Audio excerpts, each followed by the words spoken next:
today I want to talk about a first world problem that most of us videographers have, and that is remote controls on drones. You see, this guy here, yes, needs a remote control to obviously fly.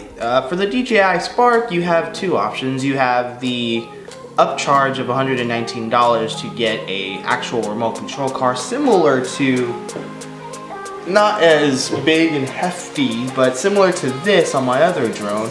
Very RC remote car looking-esque. You have that. With this, you have the option of a smartphone, which sounds cool, but is really annoying. Most of you watching this channel can see that I have introduced a bunch of drone shots. Well, let me rephrase that. Not a bunch, some drone shots. And the reason why I haven't used more of that footage is because of what I'm talking about, which is the dependency on a remote control on a smartphone. Now, for most, including the DJI Spark, you do have an app, and that app requires 2 gigs of RAM on your particular smartphone to function properly. Most newer smartphones have about 2 gigs of RAM, or just a little under shy that benchmark. This is an iPhone 7 Plus, which has a little bit more than that. But either way, it's been a problem, okay? It's been a problem because the app crashes, so DJI fix that, because that sucks. So the point of all this, and what I'm trying to focus on today, is drone footage. Now, drone footage is like cowbell. People say they want more of it, but they don't always do. Unless you have a channel that's literally all about drones, okay, then maybe you do want to release a ton and tons and tons of drone footage. However, if you're doing something similar to my stuff, or you're doing vlogs, then you're gonna want to tastefully add it into your videos. You don't want to lead with it, and the reason being is because you'll then become just either a drone channel, which is fine if you want to do that, but if you don't want to do that, you'll be causing that perception by continuously adding nothing but drone footage all the time. You look at all the big YouTubers like Casey Neistat and Peter McKinnon, and they use drones, right? They don't use them that much. Notice the fact that they only have maybe 5 to 10 seconds of actual clips. And the reason is because they need to tell the story. The way they're telling their stories, the way I'm telling my stories, is by having the drone footage introduce the environment or the place or surroundings that I'm at that current point in time, so you can feel as if you're there with me. That's the point of drones. That's how cool they are. Don't overuse it. This will be a leading with drone footage segment. Yeah, I like that idea. Leading with drone footage segment. Here we go. Bye.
So modern age drones, even high priced drones, have battery power limits. The typical drone averages 15 to 25 minutes of actual power per battery. So 3 quick tips to not only take advantage of that time, but to create cinematic shots are as follows.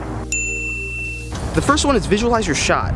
Understand where you want your drone to go before you fly your drone. Do you want to pan or tilt? How tall is your subject? How long is your subject?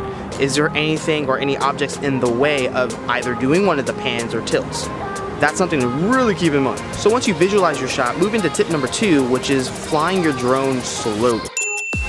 The best climactic looking footage comes from slow movement. You don't always need to fly your drone slow, but it's a lot easier to just consistently keep it slow because you're always able to speed it up in post, which is a lot easier to speed something up when it's slow versus make something slow when it's fast. And the third last little tip is getting ND filters and color grading. These little filters are kind of like sunglasses that go on top of your lens on the drone, which allows you to get rid of that digital jitter that can happen from time to time. It's kind of green usually. They're not too expensive, so if you can invest in one, I would totally get one. Now, color grading is awesome because it makes your footage a lot more cinematic in the way of creating that high saturation and that punchy look. It brings a more unrealistic point of view to your footage, which is a lot more enticing to look at. Oh, and a quick little bonus tip, get the Hover app. The Hover app allows you to not only look at where your no-fly zones are in your particular location, it also lets you schedule your flights. It kind of creates a plan for your flights, gives you the weather and the wind conditions so you can have a nice, safe, smooth flight. It's really good. I would recommend using it. And I believe that's all I got for you guys today, so that's a wrap. If this video was helpful in any particular way, hit that like button, subscribe for more videos like this, and enjoy the rest of the drone footage.